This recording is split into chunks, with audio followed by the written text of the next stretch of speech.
సంక్రాంతి పండుగ అనగానే ముందుగా గుర్తొచ్చేవి కోడి పందాలు. ఉభయ గోదావరి జిల్లాలు కోడి పందాలకు పెట్టింది పేరు. పందాల బరిలో నిలిపేందుకు కోడి పుంజుపై లక్షలాది రూపాయలు పెట్టుబడి పెడుతుంటారు. అదే మాదిరిగా పందెంలో ప్రాణాలు కోల్పోయిన పుంజును కొనేందుకు కూడా ఎంతో ఆసక్తి కనబరుస్తారు. ఈ క్రమంలోనే పందెంలో ఓడి వీరమరణం పొందిన కోడి పుంజు తగ్గేదిలే అంటూ లక్షకు పైగా ధర పలికింది. ఈ వార్త విన్న ప్రజలు పందెంలో ప్రాణాలు కోల్పోయిన కోడి పుంజుకు ఇంత రేటా హోరా అంటూ ఆశ్చర్యానికి లోనవుతున్నారు. సంక్రాంతి పండుగ సంప్రదాయంలో కోడి పందాలు ఒకటి. ఈ కోడి పందాల్లో పాల్గొనేందుకు సంవత్సరం పొడవునా ప్రజలు ఆసక్తిగా ఎదురు చూస్తుంటారు.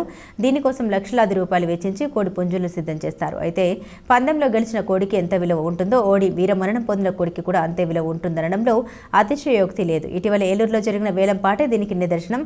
పందెంలో ఓడి ప్రాణాలు కోల్పోయిన కోడి పుంజుకు ఏలూరులో గాంధారి హోటల్ యాజమాన్యం వేలంపాట నిర్వహించింది. ఈ వేలంపాటలో జాలిపుడికి చెందిన మాగంటి నవీన్ చంద్రబోస్ అనే వ్యక్తి ఏకంగా 1,11,111 రూపాయలకు పందెంలో ఓడి ప్రాణాలు కోల్పోయిన కోడి పుంజును గెలుచుకున్నారు. ఈ సందర్భంగా ఆయన మాట్లాడుతూ తనకు కోడి పుంజు ప్రాధాన్యత తెలుసు అని, కోడి పుంజుకి విల కట్టలేమని తెలిపారు. అయితే ఈ పుంజును 1,11,111 రూపాయలకు కొనుగోలు చేసి దాని విలువను పెంచగలిగానని ఇందుకు ఎంతో సంతృప్తిగా ఉందన్నారు. ఈ వేలంలో పాటదారులు పెద్ద సంఖ్యలో పాల్గొన్నారు.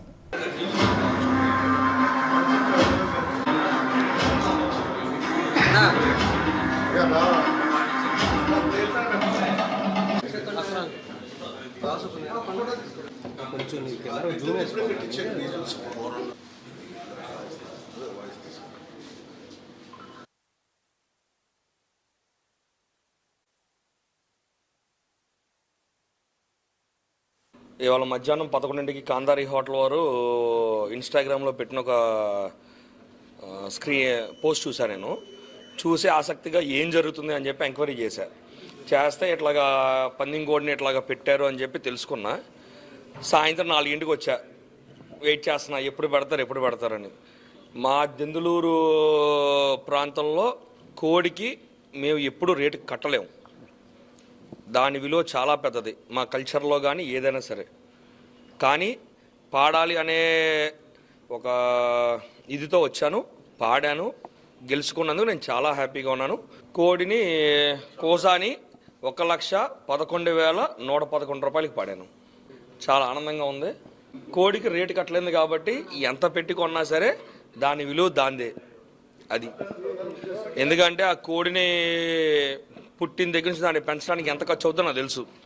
నేను రోజు దాన్ని చూస్తాను కాబట్టి దాని విలువ ఎక్కడ తగ్గకూడదని చెప్పి ఇంత దూరం వరకు రావాల్సి వచ్చింది.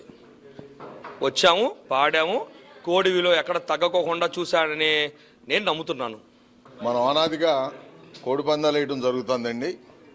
ఒక కోడి పుంజును పెంచాలంటే 17-18 నెలల పాటు ఆ రైతు పడే కష్టాన్ని నేను కళ్ళారా చూశాను. మా ప్రాంతంలో ఇంచుమించుగా ప్రతి రైతు కోళ్ళను పెంచుతాడు. అయితే చనిపోయిన కోడికి విలువ ఆపాదించడం అనేది ఈనాటి వరకు నా 55 సంవత్సరాల జీవితంలో నేనైతే ఎక్కడా చూడలేదు. మొట్టమొదటిసారి మా మిత్రుడు వంకినేని కృష్ణమోహన్ గారు గాంధారి హోటల్ వారి సౌజన్యంతో ఒక చనిపోయిన కోడిని వాడెవడో తీసుకెళ్తా ఉంటే అలా కాదు ఇటు ఇచ్చాయని చెప్పి వాడు అడిగిన డబ్బు వాడికి ఇచ్చి తీసుకొచ్చి దాని మరణానికి కూడా ఒక విలువని ఆపాదించగలిగిన వ్యక్తి మా కృష్ణమోహను. కారణం ఏంటంటే పూర్వకాలంలో మన పూర్వీకులు ఎవరైనా శివైక్యం చెందితే వారు మరణించిన రోజుని మనం దృష్టిలో పెట్టుకొని ప్రతి సంవత్సరం వీర్ల పండుగ జరుపుకోవడం అనేది జరిగేదండి ఇదివరకు. అట్లాగే భోగి పండుగ రోజున మనం పెద్దలకు బట్టలు పెట్టుకోవడం కూడా జరుగుతూ ఉంది. ఈనాటికి ఆచారాన్ని ఆచరిస్తున్నాము. సో వీటన్నిటిని దృష్టిలో పెట్టుకొని కృష్ణమోహన్ గారు ఒక వ్యక్తి కోసం కోడికి సంబంధం లేని పగని పెంచుకొని అవతల పుంజు మీద దెబ్బలాడి చివరి నిమిషం వరకు, చివరి రక్తపోటు వరకు పోరాడి వీరమరణం పొందిందన్న దృష్టితోటి దాని మరణానికి ఒక వెలలేని విలువని కడతం అనేది మన వల్ల అయితే కాదు. కానీ ఆయన చేయగలిగినంత దాని మరణానికి ఒక విలువ చేకూర్చారని నేను మనస్ఫూర్తిగా భావిస్తున్నాను. ఇక నుండి భవిష్యత్తులో కూడా కృష్ణమోహన్ గారు ఇదే పందాన్ని ఆచరిస్తే భావితరాలకి ఇదొక స్ఫూర్తిగా నిలుస్తుందని మాత్రం నేను పూర్తిగా విశ్వసిస్తున్నాను.